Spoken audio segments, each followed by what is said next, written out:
স্বপ্ন কারোর সাথে শেয়ার করতে নেই, যেটা মানুষ ঘুমিয়ে ঘুমিয়ে দেখে এটাও স্বপ্ন, আবার আরেকটা আছে যেটা মানুষকে ঘুমাতে দেয় না, ওইটাও স্বপ্ন, ওটার ভিশন বলে। এই দুইটার একটাও কারোর সাথে শেয়ার করতে নেই। এর কারণটা কি? কারণটা হচ্ছে স্বপ্নের ব্যাখ্যা যেমনটা করা হয় তেমনটাই হয়।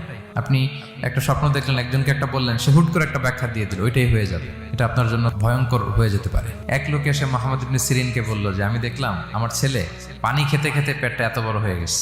এই একই স্বপ্ন আরেকটা লোকও দেখলো, দেখে এক মূর্খের কাছে জিজ্ঞেস করলো। সে বলল, সর্বনাশ, এত বড় পেট হয়ে গেছে, তোমার ছেলে তো মারা যাবে। ঠিকই কদিন পরে ছেলেটা মারা গেল। আর একই স্বপ্ন দেখে এই লোক মোহাম্মদ ইবনে সিরিনকে জিজ্ঞেস করেছিল, উনি বলেছেন যে তোমার ছেলে তো অনেক বড় আলেম হবে। ঠিক তাই হয়েছে, ওই ছেলে অনেক বড় আলেম হয়েছে। এই ভিশনও শেয়ার করা যাবে না কারোর সাথে। বিশাল বড় একটা কিছু প্রজেক্ট নিছেন, শুরু করার আগে আপনি বলে ফেলছেন, শেষ, আর এটা হবে না। দেখবেন যে এখান থেকে কনস্পিরেসি, ওইখান থেকে শত্রুতা, ওইদিকে এটা করছে ওইটা করছে, আপনি আর আগাতেই পারবেন না।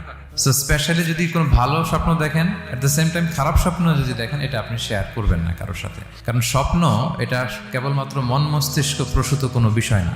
মুমিন জীবনে এটা অনেক অর্থবহ। মাঝে মাঝে স্বপ্নের মাধ্যমে আল্লাহ মানুষকে বার্তা দেয়, ইলহাম পাঠায় স্বপ্নের মধ্য দিয়ে। যার জ্ঞান নেই বা ব্যক্তিগত জীবনে পাপী, ভালো মানুষ নয় বা হিংসুক টাইপের, এদের কাউকে আপনার কখনো স্বপ্ন শেয়ার করবেন না। ভালো স্বপ্ন দেখলে শুকরিয়া করবেন আল্লাহর, আলহামদুলিল্লাহ, আল্লাহ কবুল করো। খারাপ স্বপ্ন দেখলে পানাহা চাবেন আল্লাহর কাছে।